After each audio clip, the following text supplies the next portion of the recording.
Welcome one, welcome all to SimSpeed TV. It is time once again for Dirt, the ODSE ASC series for 2024. The Australian Sprintcar Championships go to Lernerville for the Desert Racecars PA Showdown. This is a round I've been looking forward to for quite some time. It's a track that I love. I'm looking forward to seeing some fantastic sprint car racing around here. Live on YouTube, Facebook, Twitch, and Kick, it's me, Reece Gardner, with Jay Kennedy alongside me and also pressing all the buttons behind the scenes. Jay, we love Lernerville. It's one of the more unique dirt ovals on the iRacing service. No wall on the outsides of the turns. It's going to be interesting for the drivers. 100%. It's always a fun track to come to each and every season. We love coming here, and it's always a really interesting race with interesting dynamic of racing. Always provides a curveball of results as well, which I always love as well. So really looking forward to seeing how tonight plays out. And of course, turning once again, the spinny wheel, everyone's favourite, will be back again tonight. Oh, it certainly will. This is the format for tonight. The heats are 8 laps each. Top 5 will advance to the A main.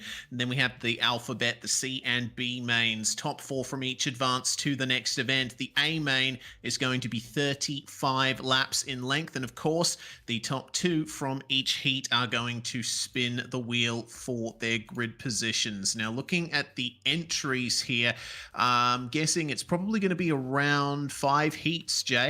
Correct me if I'm wrong, but in terms of the championship standings, Tim Ryan has come out best out of the first 2 rounds. Some fantastic battling that he's had with the likes of Harry Stewart last round. Probably one of the best dirt broadcasts we've ever done here on SimSpeed, but it's very close behind. It's really close behind. Tim Ryan, as you said, been dominant. It's been in front of every single race, whether it be the heats or the A main, but the rest of the field is so tightly compressed. If he has a bad night, Tim Ryan, it will bring him back to that field. We could have a 10-way fight for the championship going into the next round if he has a bad night. But that's a big if, isn't it? Because Tim Ryan, he's just been so good in this series. Oh, he certainly has. He's former World of Outlaws iRacing Sprint Car champion for that exact reason. He's very tough to beat and a tough nut to crack. Well, the drivers are out on track in qualifying at the moment, and we are waiting to see who gets the best time on the board. Starting off strong for Harry Stewart with a 12.7 out there on track right now. Looking like pretty cool track conditions as well. It's very early in the morning here in the qualifying session. Yeah, very, very early condition. Been set to early conditions to make sure it's perfect for racing. The track doesn't get too dry too soon, as Daniel Nickel has a little bit of a whoopsie coming through 1 and 2 and lose him a little bit of time on his second lap, so his second lap won't be as competitive. Great to see this guy back out on track. Joel Berkeley back in the series. Long time seeing him out there. It's great to see him back, and no surprise that the driver that we haven't seen on track yet, Tim Ryan, will be leaving it right to the last minute. Hayden Russell, sorry, that was Trent Gosley, slamming the wall out of 4 to get as much pace as he can. Yeah, indeed. Of course, Lernerville, as I mentioned, has no wall around the outside of the circuit for 3/4 of its length. The only place there is a wall on the outside is down the front stretch. Gosley doing well enough for 15th in the quick time standings at the moment. Brent Hobbs is working his way around the top right now. We'll see how well the number 64 does as he's running the higher line. You've got to be careful not to overshoot the berm, otherwise you're going to be sent flying straight off. Brady Baldwin now to the top, a 12.702. Now, series admin looking very quick as Tim Ryan is out on track. We ride on board with him around Lernerville to see just how narrow the margin for error is. See how close he can get to that time as well. 12.7. This is a line for that first lap. It's 12.6. He's not even going to have to do his second lap. How many times has he done that this season as well?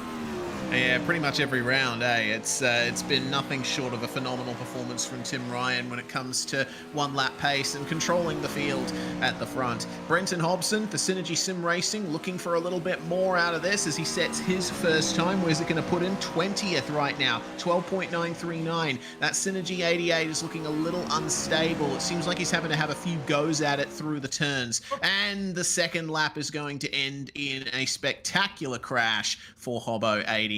No more times to be set from him.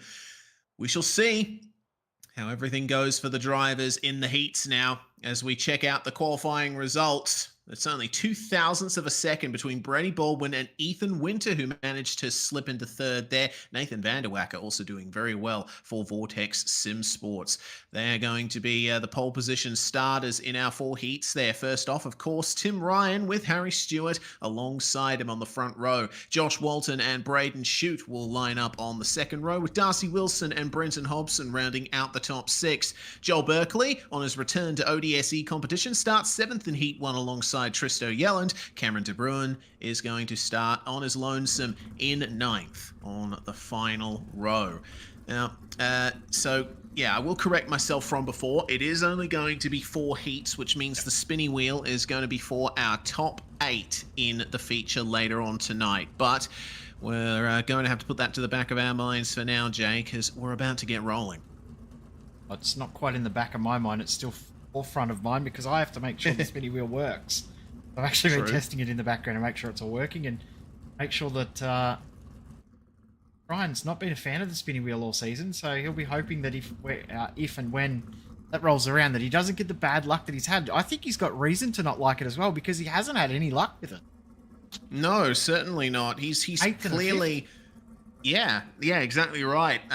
When really, by pace alone, he should be starting right at the front, considering his results. So, yeah, Tim Ryan would prefer the spinning wheel wasn't a thing, but he will still race his heart out. He will fight for every position that he possibly can, and it's going to be no different in this heat as well. Though starting from pole position, I wouldn't be surprised if he drives away from the rest of the field. Very, very good chance that he'll just drive away at the front.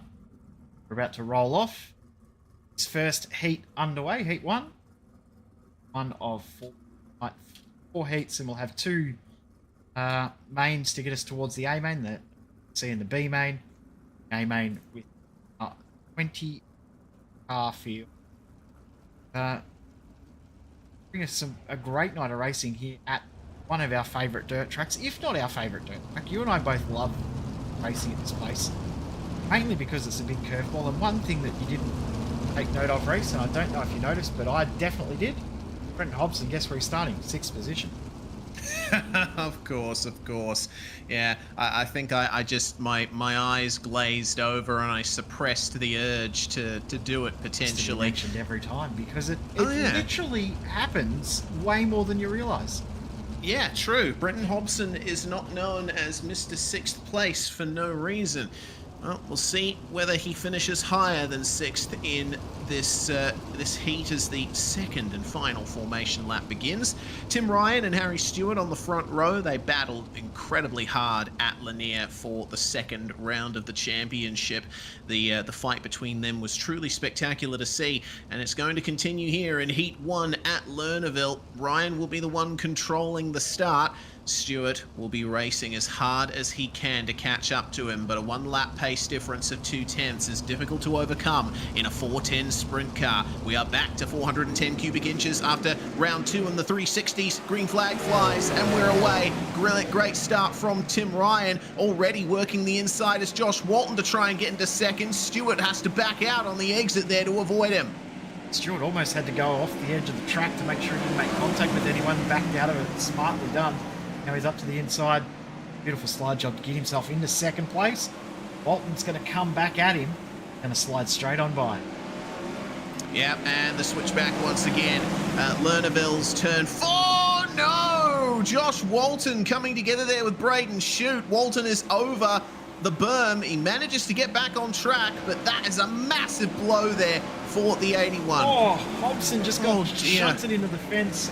Contact between he and Joel Berkeley, and Berkeley may be in a little bit of trouble with race control, not sure. But Hobson, he had nowhere to go. He had to take the fence or take the opposing car, being Berkeley, chose the fence. Wow, yeah, that's no good there. So Joel Berkeley on his return to ODSE competition, not having the best of nights so far in terms of incidents, but we are already over halfway through this heat. We're actually 3/4 of the way through now, and Berkeley is getting his elbows out still with Braden Shute. This is for the final transfer spot into the feature straight up. if you finish below 4th, you have to work your way through the alphabet later on.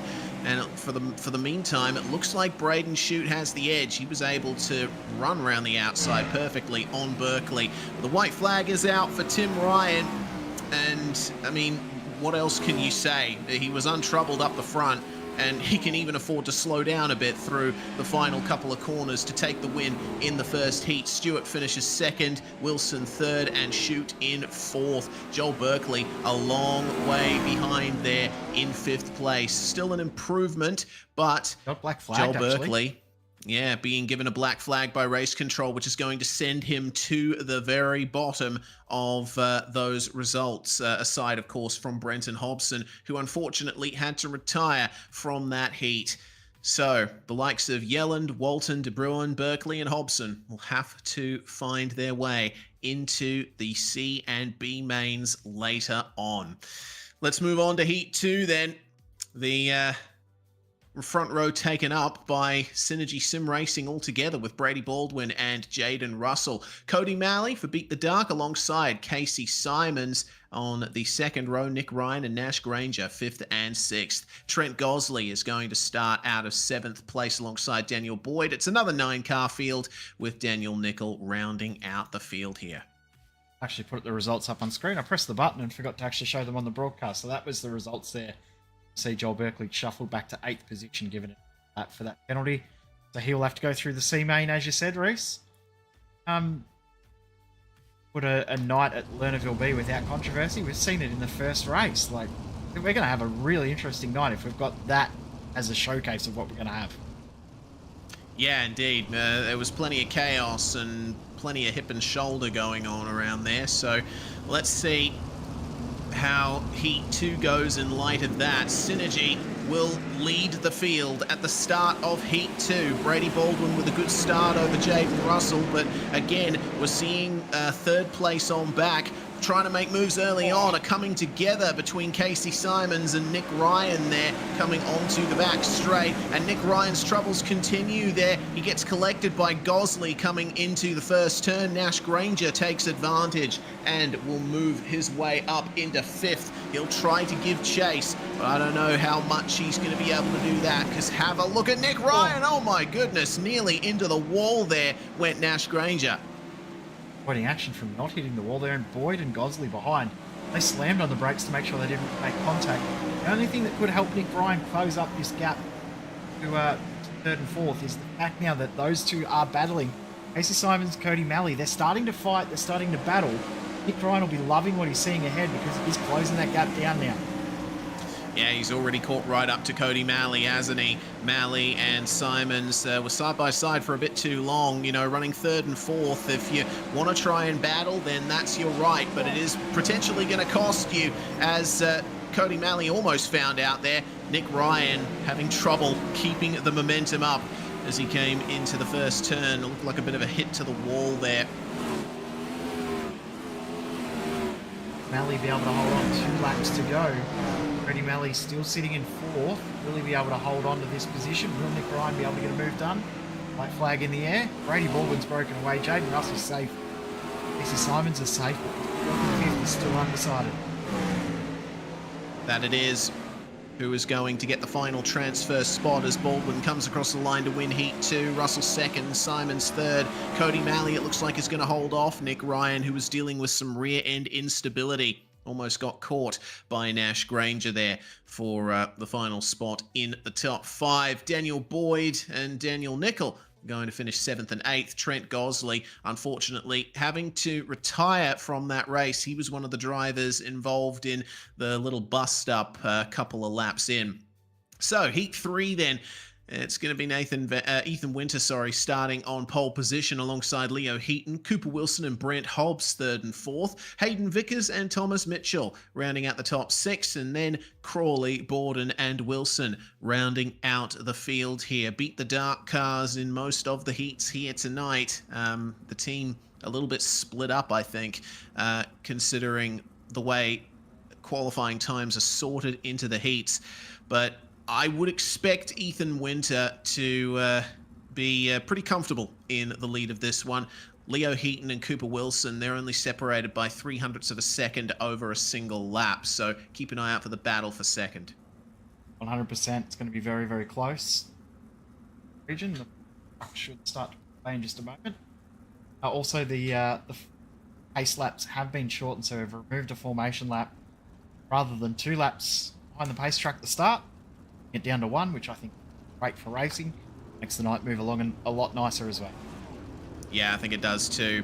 Puts the pressure on the drivers to get into formation very quickly. Of course, the pace truck does trundle along at a stately 56 k's an hour, so there is plenty of time to get yourself sorted, but if you have problems getting out of the pits, then it's going to be an issue. And it looks like we're not entirely formed up here in the field as they make their way towards the start of the race. Good start there from Ethan Winter. Leo Heaton manages to stay ahead of the typical lunge up the inside from Brent Hobbs, who is starting to work the middle a little bit. This is going to be interesting here. Brent Hobbs getting into the wall. Easy does it on your way through turns 1 and 2.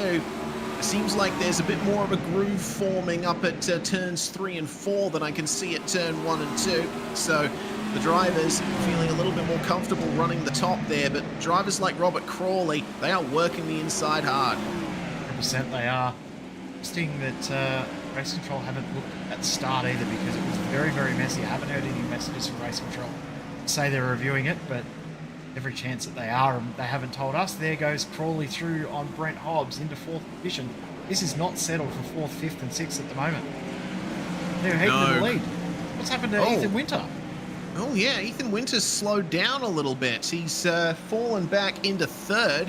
I think there might have been an issue for him on the exit of turn 4. There was. He got over the berm right on the exit and hit the wall. So good on him to be able to keep going, but he could potentially be in danger of losing a feature transfer. That's what happened to him down on the bottom of the screen.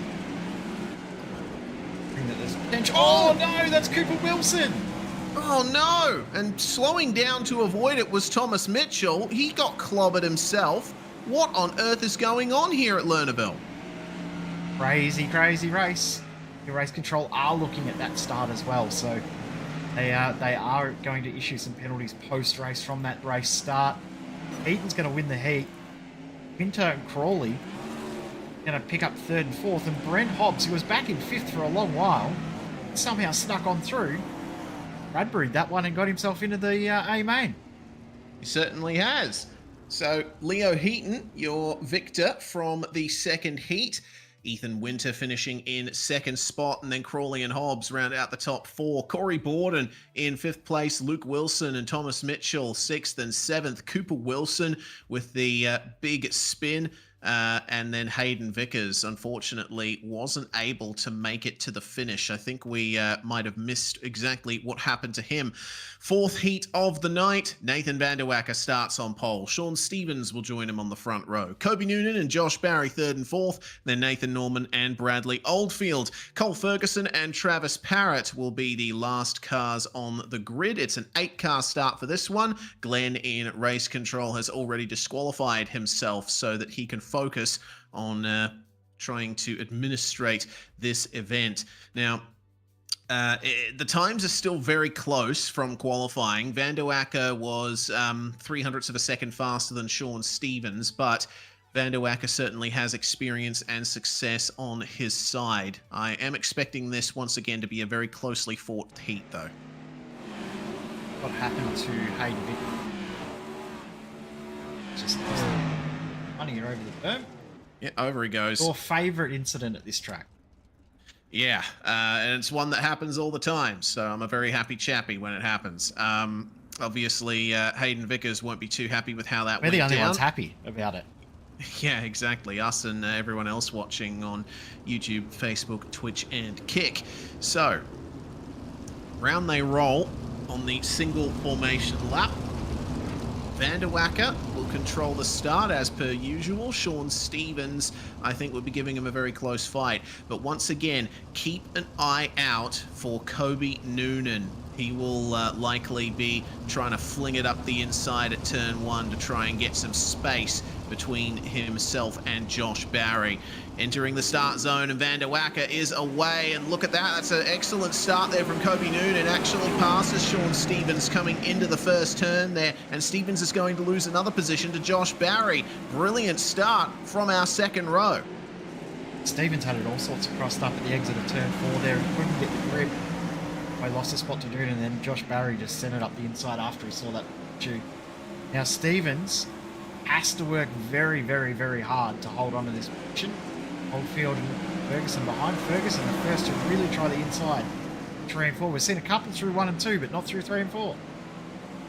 No, yeah, I mean, Kobe Noonan and Josh Barry have been working the inside of turn 1 and 2 for a little bit now, and they seem to be doing the same at turns 3 and 4. So it looks like the top has run out of steam. Obviously, the downforce of the cars helping to carry the momentum across the top, but if there's no grip, then there's not much you can do. It's on for second as Josh Barry is now trying his hardest here to keep Kobe Noonan behind him, and there's contact. Noonan has to take to the inside of the track there, and he is under threat now from Cole Ferguson, who's found his way into 4th spot. Sean Stevens is dropping like a stone. Stevens really struggling. He's going to lose a spot into Bradley Oldfield, so there's no way he's Oh, Stevens. It's just he actually went into the wall. Maybe, potentially.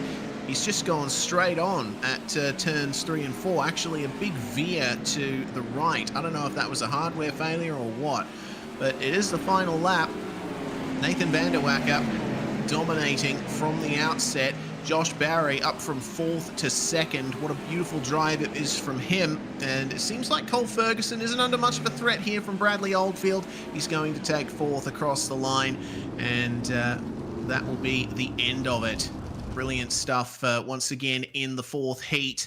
It is going to be Nathan Van der Wacker who takes victory. Barry, Noonan and Ferguson round out the top 4 straight through to the feature. Oldfield, Norman, Stevens and Parrott having to work their way through the alphabet, which begins now. The C main is headed up by Joel Berkeley and Daniel Nickel, with Thomas Mitchell and Travis Parrott on the 2nd row. Hobson and Gosley 5th and 6th. Hayden Vickers is going to be all alone on the last row of the grid in 7th place.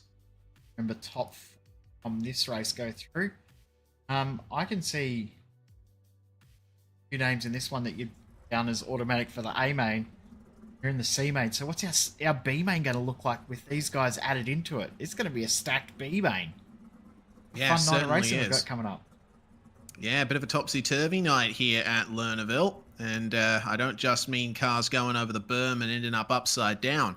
Remember that the top 4 from the C main will start in the last 2 rows of the B main. So if Joel Berkeley and Brenton Hobson, Trent Gosley, Hayden Vickers, etc. will be able to get up into that top 4, then it'll be interesting to see them carving their way through the field. Interesting that the track still looks in very, very good condition. I don't think the track's really been as bad as what we've seen other tracks throughout the season. I mean, there's still lots of loose clay in the middle of turns 3 and 4 there, so it'd be interesting to see what Race Control do, whether they do a reset or they decide to leave it, what they do. Interesting. Yeah, certainly will. As will the start here. Joel Berkeley rounds it up beautifully. Once again, Thomas Mitchell from the 2nd row with the best start possible, already over Travis Parrott at turns 1 and 2. I don't think he'll be able to get that going again. He is going to be out of the night. That's a big shame there for Travis Parrott. But Joel Berkeley well and truly leading the way, as this is a big fight here for 5th place. Hayden Vickers gets turned by Trent Gosley, and Daniel Nickel involved in all of that as well. That means that essentially Gosley's out. Gosley's retired. Yeah, he's done. He went over the berm and he decided there's no point me continuing on. I think he probably felt he was going to get a penalty from Race Control as well, so probably why he's decided I might as well just reset back to the... I'm done. Hayden Vickers, he's 5 seconds back. I don't think he's going to be able to catch up this gap either. Halfway through the race. Very, very, very easy to make a mistake though, so it's not over till it's over here. No, certainly not. We've seen plenty of mistakes being made from seasoned drivers so far tonight. Joel Berkeley, untroubled at the front of the field, but chasing him down is Thomas Mitchell. We ride on board with Berkeley. It's been a while since we've... sorry, this is Thomas Mitchell that we're on board with. You're right. Is it? No, it is. It is Berkeley. My brain is a little bit out of sync. It's been a while since we've had the opportunity to ride on board with Joel Berkeley. Obviously took a little break from dirt racing for a period at the end of last year, but he's still got all of the pace that he needs in that Slick Sim Sport car. And I mean, he's always been a spectacular driver as Joel Berkeley, and proving It's it not once the again. spectacular you meant though. Well, You're meaning a different type of spectacular when you said that. Well, I mean, it worked, but it wasn't the spectacular you were meaning when you said it. Maybe. I think Joel Berkeley is one of the drivers that we always see making those do-or-die moves, and sometimes he does clobber the wall for his troubles. He's testing out the top again. It looks like after cars having not run on it for some time, there's potential for it to be a little bit faster in the B main, but Berkeley is going to take victory here in the C main. Mitchell and Hobson will complete the podium. Nickel finishes in 4th place, and he will transfer through to the B main with them. Hayden Vickers, the only other finisher from that race, 13 seconds behind the leader. He is out of the night, as is Trent Gosley and Travis Parrott. Our B main will be a competitive field fronted up by Josh Walton and Nash Granger on the front row. Then we've got Lawson and Nathan Norman, Cameron De Bruin, Daniel Boyd on row number 3. Row 4 will be Sean Stevens, Berkeley, Mitchell, Hobson, and Nickel from the C main will be in this one. But 12 laps hard though, so it is a longer race, more opportunity, but the big thing, top 4 still. Only the top 4 go through. Yeah, so it's going to be big pressure on Berkeley, Mitchell, Hobson, and Nickel to try and find their way through this field to the front. What we have seen is if you're in the midfield, it's difficult to finish cleanly. I think most of the incidents that we've seen tonight have been for those middle to minor positions. Yeah, it's been a lot of midfield incidents, rear of grid incidents. The front of the field's been relatively clean. Self-induced mistakes been what's happened at the front. The rear has been where all of the incidents, car contact, etc. happened. Of course, don't forget too, Sean Stevens will not take to the after deciding to quit from the race before. Yeah, indeed. He's out. But everyone else is in. And away we go. Into second instantly is Luke Wilson. Nash Granger briefly inhabits 4th position, but he continues the fight here for second. As up the inside goes Nathan Norman. 2 cars over the berm. 3 of them, in fact. Cameron De Bruin, Thomas Mitchell, and Berkeley was one as well. Yeah, Joel Berkeley. That's massive there. I don't think Berkeley's going to be able to make his way back up. He's done. Long way back. Nash Granger also has just had an issue running over the berm, but the top 3 have broken away. Boyd is in 4th. He's being hunted down by Cooper Wilson and Brenton Hobson. So, this is going to be an interesting end of this contact heat. for the lead. Contact at the front. It's Hobson, but Hobson continues on. He's right there for 4th now. Nathan Norman was the car that had a big slide there, and now Norman's decided to give up too. He's just driven straight into the wall and has retired from the race. So that means that Cooper Wilson finds his way into 4th spot. Brenton Hobson will be chasing him down. There's only half a second separating them. Can Hobbo make up that time in the second half of the race? Race control looking at it as well between Norman and Wilson as well. So it's not over at the front there. If Wilson does get a penalty for race control for them deciding he was at fault there, he will get a black flag. He out of the race. So you said Joel Berkeley was done. All of a sudden, if that happens, he's back into net 6. Still could be a chance for him. A very, very small one. There is a chance Wilson leads as we pass the halfway point. Josh Walton's right there now too. Yeah, Walton trying to gear up a move for the lead.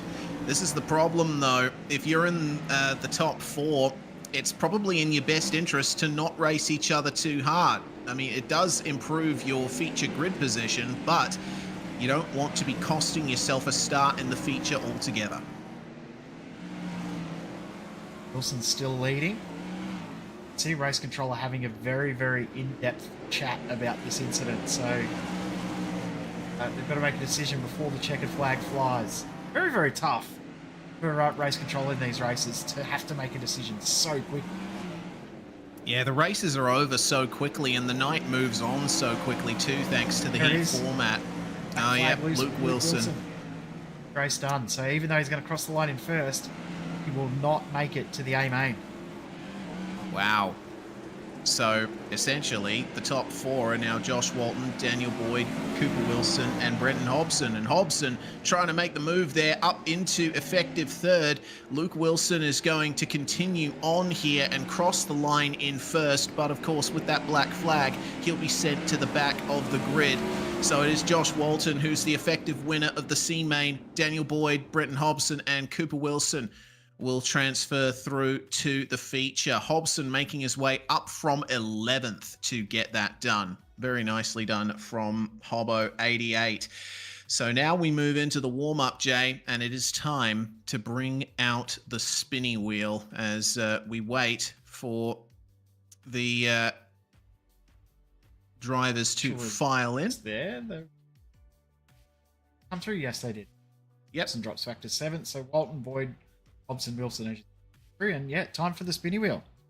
I'll shut up on the stream and you can chat to some. All right. Brady Baldwin is with us at the moment, and the first, of course, will be Tim Ryan. Get the pain out of the way. First up, Tim, let's see where you end up starting. Really hoping for the feature here tonight. Are you really hoping for 8th? Yeah. Just want to tuck in early and get in the slipstream. All right, fair enough. Let's see where you end up. This is a long spin on the spinny wheel. It is going to be 6th. Oh, you ripper. Cheers, guys. Thank you. All right. Well, there you go. Tim Ryan will be starting in P6. Excellent stuff there for Tim. Next up on the roster is me. Is you, Brady. All right. Don't be first, otherwise it'll be rigged. All right, let's see. Let's see then as the wheel is getting ready to spin. The suspense. Oh, yes. A lot of suspense involved. Let's avoid P1, everybody. What's this going to be? It's going to be 3rd place on the grid for you, Brady. Yeah, that's not too bad. Trucks and cars are a lot different on this build. I think a few people are struggling, but yeah, hopefully we'll have a fun race and see how we go. All right, excellent stuff. Well, now we bring in Leo Heaton. What are you hoping for in the draw, Leo? Don't know. Hope we get a decent position and have a good run, eh? All right, well, let's see how decent the position is. It's going to be pole! Oh, you're kidding. Not the place you wanted? Oh, I'll take it. Hopefully we get a better result than the last 410 race. So, yeah, we'll give it a crack. Excellent stuff. Leo Heaton is your pole sitter for the PA Showdown. And now we bring in Nathan Vanderwacker. Let's see where he's going to end up starting. Nathan, it's going to be P2 for you. Front row start here at Lernerville. Yeah, can't wait. It's I think it's Redemption Day. Last year, and this got taken out right at the line. So I think it's finally. I think it's time to get an ODSE podium hopefully tonight. All right, here's hoping, Nathan, as Harry Stewart is now brought in. So 4th, 5th, 7th, or 8th, Harry. Those are your choices. Oh, yep. Cool. So let's see then which one the spinning wheel lands on. It will be 4th. 2nd row start for you, Harry. That's better than 3rd or 4th. Yeah, definitely better than the last row, I think. Or there's a few spots to go forward, but a lot to go backwards, so probably go backwards, but see what happens. Yeah, we'll see what happens indeed. Lernerville, a bit of a car killer, it seems. Jaden Russell is up next. Second place in your heat, Jaden, but the pickings are slim here. Let's see where you end up. Is it going to be 5th, 7th, or 8th? It is going to be 5th. So top 5 start for you. Yeah, not too bad. I can't go too far back. It's not first, so we'll see how we shake up the end of it. We will indeed. Now, it's Ethan Winter who's in the midst of this. It is the 4th row, whether or not you're 7th or 8th, Leo, and it is going to be 8th. That's going to be an outside row start for you. How do you feel about that? The outside line might be a bit better from the start there, so not too bad there. Hopefully they can bounce back from linear 2 weeks ago. Pretty poor last time out. All right. Well, let's see then how he goes from 8th as Josh Barry is brought into the grid, and it's pretty much a given at this point, Josh. You are 7th on the grid for Lernerville. Let's go. Inside line, so I think the inside has been very strong here on the starts and restarts. Yeah, we'll see what happens. We'll just give it a crack. That's it. That's the way to go. And that is going to end things for the grid draw, Jay. Once again, bit of a mixed up top 8. Helps if I unmute my microphone again. Yeah, a bit mixed up, which is what we want. That's what the whole intention of it is, to mix it up a little bit and also a bit of overtaking. It's going to be interesting to see how that plays out. So yeah, it's going to be a very, very interesting race. 35 laps coming up for drivers as well. We're into the final part of the night. The drivers are just out on the track now, just working to the bottom of the circuit. So interesting to see how much that changes the racetrack when they get out there to race. Only a couple of minutes' time. Indeed. Drivers only get a few laps here in warm-up, and there is no track reset for this round. It looks like the morning conditions have worked out nicely.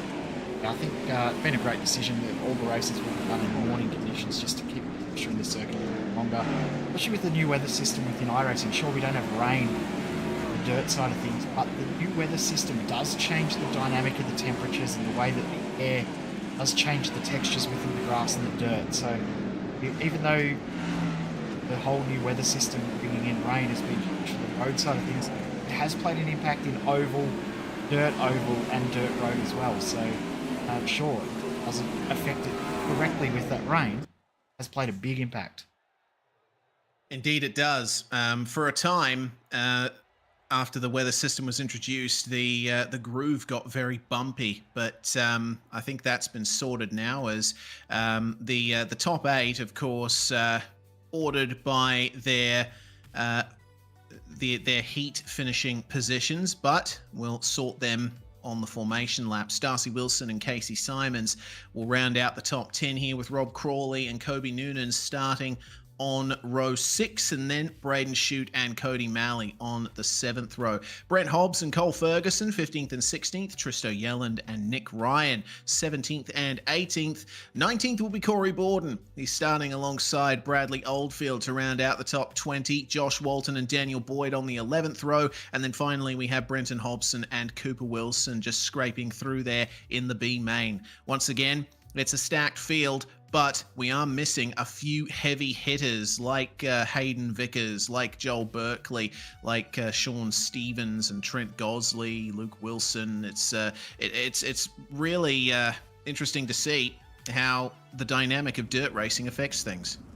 Amazing to see how it changed throughout the night too. You'd think someone, Stevens, he had such a great qualifying run, himself in second, and just had a horrible launch off the line, and his night's all done. From that one moment at the start of his heat, he decided that his night was done because he just could not compete with the drivers that he was with. So interesting how quickly the night can change, but this track is going to provide some hectic racing. I'm looking at how it plays out. They're hitting on the front row alongside Nathan Vanderwacker as we come around to get the green. Indeed. This is going to be an incredible start here. Tim Ryan, of course, starting in 6th position, and that's on the outside. And the outside line hasn't always been the best place to be on the starts, particularly at Lernerville. There's more clay down on the bottom. Leo Heaton will likely get a good run here. It's up to him to try and maintain it. Green flag will fly, and we are away for the PA showdown at Lernerville. Leo Heaton leads into turn 1. Immediately there's a run for second from Brady Baldwin, but Nathan Van Der Wacker will hold him off. Harry Stewart is right in the midst there in the top 4. Tim Ryan working the outside very well too. Just squeezes through on the outside there as Baldwin got a bad run off turn 4, and oh no, around. Around goes Nathan Van Der Wacker. We're still green as well. He's fallen off the edge of the track, but we are still green, so no caution coming out. Oh, Stewart and Heaton! Oh, sorry, Stewart and Heaton came together in the lead, and Leo Heaton's having some technical issues, it seems, so that's not going to help things. Not at all, and also to see Nathan Van Der Wacker, who's just saying that he was hoping to get his first podium. He's actually had to bring the car into the pits. He has race done. Oh, it's such a shame for Nathan Van Der Wacker as Leo Heaton is now starting to drop. Brady Baldwin working his way up into second spot. Harry Stewart leads the way at Lernerville. Run for third from Josh Barry as he tries the slider on poleman Leo Heaton, but it doesn't work. Josh Barry almost made contact with Heaton there too, so very, very close at the front. But Stewart, Baldwin, Heaton starting to break away, and now Josh Barry starting to choke the field up behind him. That Darcy Wilson starting to try that inside line and seeing if it works. I don't think it is quite yet. And Tim Ryan, whoa, okay, Leo Heaton's just gone into the wall there, and he is disconnected. Yep, he's already disconnected from the server. That's a huge shame there. So 2 of our potential heavy hitters here are already out of the race. We keep our eyes here on the battle for what is now third. Tim Ryan is looking to work his way up. He's searching for fresh clay down on the bottom as well. Now we're at the point where everyone starts to search for everything. So the track does change a lot now because we've got 4 cars out on track at once. Sure, the track does evolve when you've got 8 or 9 out there, but double that, bring them all out, which are the fastest guys as well, and it just makes that track evolution so much faster at this point. Ryan's been very, very good throughout the season in finding the grip. Barry right now is doing a very, very good job of holding that position. Ryan's going to slide on through though. He is, and he's going to maintain the outside there, riding the top of the berm, often the fastest way around Lernerville. Josh Barry's going to come back at Tim. This is a Tim Ryan that we don't usually see having to work his way up like this. He's not made an impression on the leaders so far. He's too caught up with Josh Barry to focus on that. But it looks like he's covered it. Yeah, he's finally got him clear, although Barry's still going inside. Have a look at who's come up behind. Darcy Wilson, we said it wasn't quite working yet. He's been twisting with that inside, and he has made it work. He's caught up. Josh Barry's back through on Tim Ryan as well. He did a beautiful slide job through 3 and 4 to get the move done, but Barry now forced to the outside by Darcy Wilson. And now here's the Tim Ryan I expected. He is running the bottom. He is glued there in the corners. Look at this, coming down into turns 1 and 2. Everyone's thinking, okay, now's the time to move off the top. Ron will be copying what Tim Ryan does. You see there too. Darcy Wilson getting very, very close on the inside, trying to make a move, and just in case of Simon's dropping down the timing sheet. He's had an issue there coming out of turn 4. I think he's hit the wall pretty hard. Josh Barry's still applying enough pressure to Tim Ryan. This will frustrate Ryan because he's losing ground. The Baldwin and Stewart ahead, who are not fighting with each other, and they're doing a good job of breaking away from everyone else. Yeah, Baldwin and Stewart, they're running the high line and looking pretty comfortable up there too, as Josh Barry gets the inside run on Tim Ryan out of turn 4. To the inside once more, Tim will go. I'm seeing more of a groove start to form in the middle and lower parts of the track now. The fresh clay down on the bottom is just a narrow strip through the turns, but Tim Ryan is working it so well. See, caution at the back of the field is that pretty Mally. Yeah, look at Mally. His car is destroyed. Yeah, it's not a wingless race, unfortunately, so Mally's going to have to potentially retire from that. You do get a fast repair in ODSE events now, but it's only within the first 10 laps of the feature, and even then only under caution. So Cody Malley is now out of the race, and here's what happened to him. The Beat the Dark cars together here through the final turn, and Malley just hits the wall on the outside, gets absolutely cleaned up. The car that drove Daniel Boyd, potentially, whoever it was, that I can't remember who that is, but fortunate. Tell you what though, you know who this helps? Tim Ryan. Indeed it does. He's just gained 3 seconds of track position. Yeah, it's fantastic. It's actually perfect here for Tim. All of that gap that had been built up by Harry Stewart and Brady Baldwin is now eliminated. Sorry, I'm just... Squall. Yeah. Up permission. Potentially. There's a chance that that was the case. The car that went through Cody Malley was actually Braden Shute. I've just gone back and checked that. Braden is currently running in 10th spot, it seems. So there's going to be more opportunities for him to work his way forward, and no penalty from race control for that. He wasn't involved in the incident. But the caution period is over. We're back to green flag racing, and Tim Ryan makes it immediately 3 wide for second place. If there's anyone you can count on to be opportunistic, it is Tim Ryan, and he has moved into second as there's a crash further back. We've got cars trying to get off the racetrack. Cooper Wilson and Nick Ryan involved with each other at the back of the field. But this is a familiar sight. Tim Ryan versus Harry Stewart for the lead of the race. And you see that Tim is actually hooking his wheels into the grass now through turns 1 and 2. It's actually the point I was just about to make there. It's like I was saying before, the amount of clay that there was at the inside was basically a thin little strip. Can't find any clay on the inside. You go and find something else that you can grip up with. He's using the grass, using the dirt there, and he's now got himself into the lead. He's clear of Harry Stewart by a car length. He is indeed, and Harry's going to have to change up his strategy, I think, to stay in touch with Tim. He's been working the high line all this time, but he moves to the bottom now to try and come back at him. And look at the traction that Stewart is getting as it's on for third here between Darcy Wilson and Josh Barry. Oh. Barry almost losing it through 1 and 2. That was so close there. Between them, it's, Barry has a bit of a moment there. Did he hit that cone on the inside? He's done a good job to recover it. He's only going to lose 1 spot to Baldwin, maybe 2. Ethan Winter as well. He just looks a bit flustered right now, doesn't he? He doesn't look himself. He's got to regain that composure he had earlier. Yeah, he's struggling on the bottom now. Harry Stewart almost got back into the lead versus Tim Ryan. He's working the bottom very nicely, but caution is back out again. Darcy Wilson was challenging Stewart for second for a moment there, and that is the number 35. That's Robert Crawley, who we believe is the car that brought out this caution. And not much of a surprise to see that it was an issue coming through 3 and 4. Contact with Casey Simons on the way out. He goes to try and pass Simons, but they bang wheels, and immediately into the wall goes the number 35. Almost recovered it before the caution flown as well, so he did a very good job of trying to get that back into in the line before the caution come out. So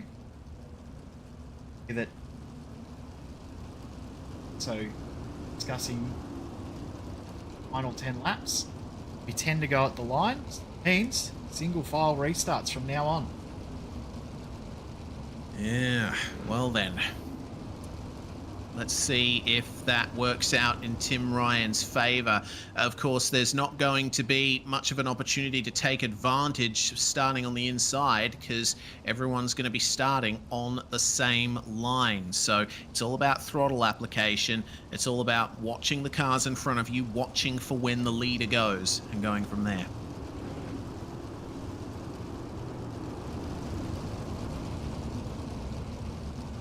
Winter's one to watch here at the start too. Very, very good job. Let's restart. See if you can capitalise once again. Back now that we're single file, might not enable him to get some launch. But Josh Barry's one that's going to have to try and make moves. Remember the last restart, he was right at the front. He's now back in 8th. Yeah, pretty massive for Josh Barry. And he's only got 10 laps to try and find his way back to the podium places. Will he get it done as Tim Ryan gets it going? Stewart a little messier on the way out of turn 4. Had to give it a couple of stabs at the steering wheel. Let's see if the top has anything left, as we have a few drivers trying to work it. Baldwin, Shoot, etc. But Tim Harry Ryan... Stewart just hit the inside wall there at 3 and 4. Yeah, right. I don't think we've seen that happen before, like, ever. I don't think I have ever seen that. He was so far to the inside. He hit that concrete wall. Sort of juts out at the first part of turn 3. Yeah, okay. Well, Stewart. Yeah, as you do. It's Darcy Wilson now trying to work his way onto the podium, and Ethan Winter heading up this fantastic pack here. Kobe Noonan, Braden Shute. It's also got Josh Barry in it as well, as Barry goes to the inside. Contact between Noonan and Brady Baldwin, and this is... Oh yeah, almost. And I think this is exactly what Josh Barry has been looking for.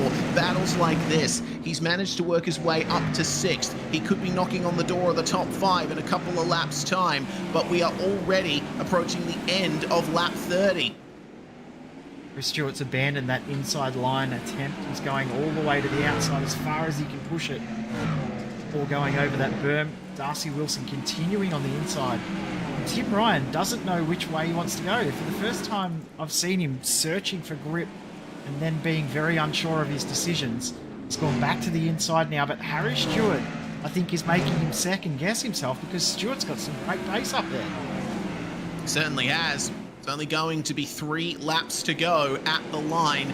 Can Darcy Wilson and Tim Ryan keep Harry Stewart behind them? Stewart going low now to try and search for more grip. Is it working for him this time? Not quite. He's going to commit to it through 3 and 4 as well. Ryan barely sliding the car at all down the bottom there. He's trying to keep up flat out grip on those tyres. Wilson working the inside berm. There's contact between the 64 and the 26. They are both over the berm. That's Kobe Noonan and Brent Hobbs, and they are falling to the back of the field. Final lap begins for our leaders. The number 98 of Tim Ryan leads the way, as he has at all rounds so far in the 2024 ASC presented by ODSE. Checkered flag is out, and Tim Ryan will take the feature win at Lernerville. From 3 for Tim Ryan, a great result. Had to work hard for it. Not come easy, in that caution. Blessing in disguise for him. He would have loved seeing it. The guys that were ahead of him, that being Brady Baldwin and was it Harry Stewart ahead? Brain's not working, but whoever was ahead, they would be so disappointed that caution came out. I mean, it's expected at this track cautions will come, but overall, relatively clean race. Only 2 cautions in the end. Yeah, indeed. I expected more, to be completely honest with you.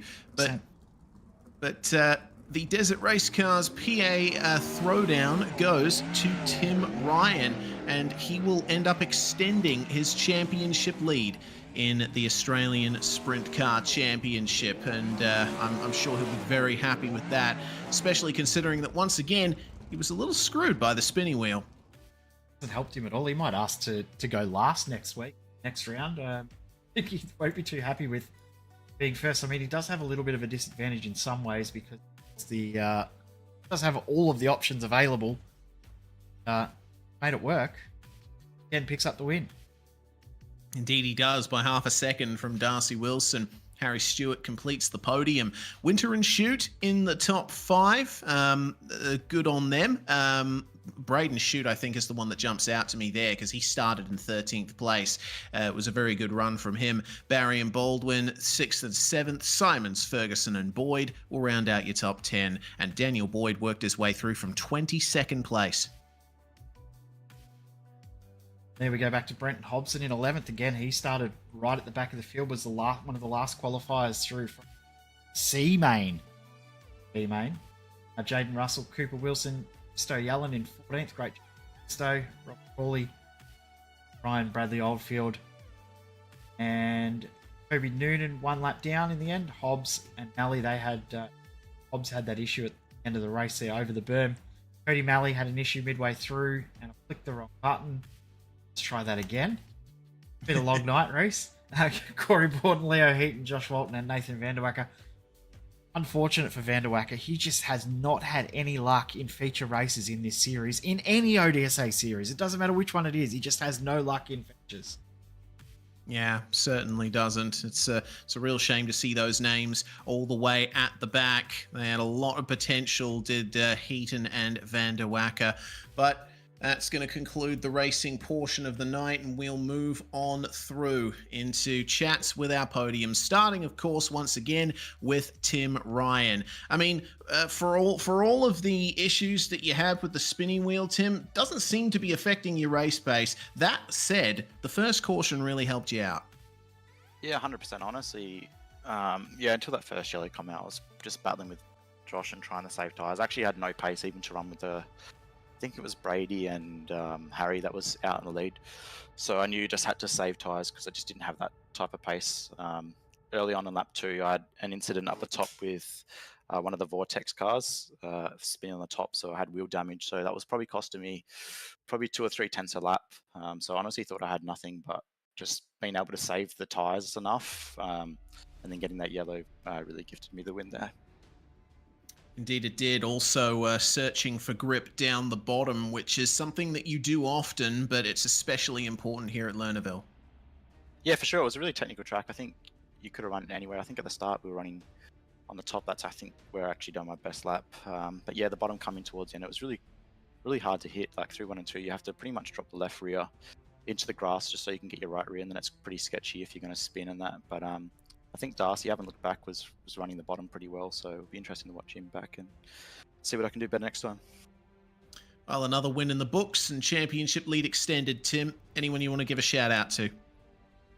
Yeah, I'd like to thank you guys for putting on the broadcast. Brady, who sponsored the event tonight, boys? Do you know? Help me out. That would be Desert Racecars. Yeah, so Desert Racecars for coming on board for this race. The tracks race really, really well at the moment on this current new build, so it's the racing, not just because I'm winning, but finding it a lot easier to get through traffic. I hate to say it though, next week, I promise you, there will not be any passing at Kern. All right, well, we will see if that prediction comes true. Tim Ryan, ever the seer of the field and winner of the event tonight. Second place on the road was Darcy Wilson. Congratulations on getting onto the podium, Darcy. That looked like a very interesting race from your perspective. Yeah, thank you. No, it was a bit of a different race. I thought the track was going to be top dominant the whole time. Had me planned to run the bottom the whole time and just keep my nose clean and see where I finish, and really just worked in my favour on the bottom there, and I feel like I probably had something for Tim if I could hit my marks a bit better, but I'll definitely take away a second. Well, explain that a bit further, because hitting your marks is obviously something that's big in any kind of racing, but how does it work around Lernerville? What are you looking out for? Just your corner entry. If you get it wrong, you totally miss the bottom, and then if you get it wrong the other way, you're in the grass, and if you get your left rear in the grass, you just wheel spin the whole time and get no drive. So it's all about your entry. If you can get that right and just get the left rear in the brown dirt, then it works really well. But just finding, because you use a lot of brake, that's how I drive it, and just trying to find a happy brake and throttle and match them together. Yeah, I feel like I don't really do enough laps to get it perfect every time, but I started to get the hang of it. Well, second place on the road for you. Good haul of championship points coming out of this round. Who do you have to thank? Just all the boys in Discord, all the sponsors on the car, for you guys for putting on a great stream, Brady for putting on a great league, and yeah, just everyone else. Thanks very much, Darcy Wilson, for joining us in the commentary box. And finally, Harry Stewart from the podium. Harry, it was a bit of a tough race for you. I mean, you did lead for quite some time. It seems like the track just wasn't going your way at the end. I bloody didn't put enough fuel in to run the top for the whole race.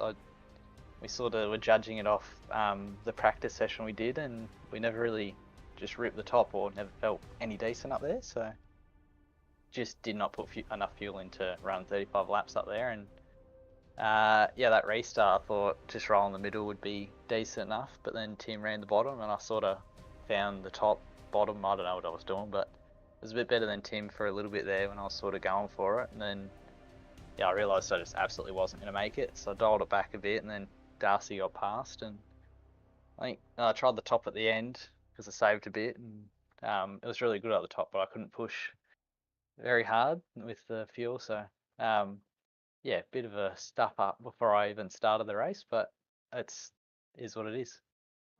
And all of that being said, you still got a podium out of it too, so another good haul of championship points for you, and it's only round 3 of the season. Yeah, just big shout out to Darcy, Joel, and Brad for working on the set and getting it really good. We hopped on probably 2 hours earlier, and I think we're all in agreement how much we didn't want to do it because how slow we were. And shout out to them, they worked at it and got somewhere decent. And obviously keeping up with Tim is a huge achievement with his knowledge and all the time he puts in and everything, and his whole brain, how that works. To stay with him is pretty cool, and yeah, hopefully we keep doing it, and maybe one time we'll jag a win or two. Indeed. Well, podium for now. Who do you have to thank for it? Yeah, just everyone in Discord who helped tonight. Joel, Darcy, Bradley, everyone at United Sim Sports, Tyre and Garages and Carports, Tool Mobile Welding, Big Heavy Pumping Solutions, Trax Tyres and Auto, Frags Tyres, Bragg Gray Bricklayer, Landscape Yard and Hardware, and yourself for broadcasting, and the whole admin team who puts on ODSE. Harry Stewart there, last driver on the podium for tonight here at Lernerville. Jay, what a race, what a night once again here in the 2024 Australian Sprint Car Series. Yeah, and as the guys were saying, next week a new track for the series. We head to Kern County Speedway. It's going to be a very, very interesting one. I'm looking forward to seeing how this races. Heard lots of reports that it's going to be lots of passing, and then heard other reports that say there's going to be no passing.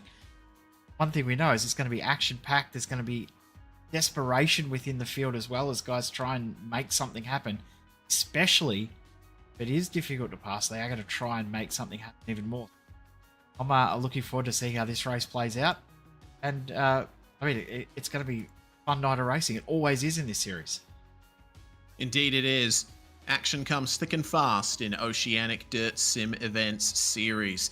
Well, we want to thank you all for watching the Desert Racecars PA Throwdown. Big thanks to Desert Racecars for coming on board, part of the brilliant sponsor roster for this series. I'm Reese Gardner, Jay Kennedy with me in the comms box. Everyone on YouTube, Facebook, Twitch and Kick, we love you, and we'll see you next time.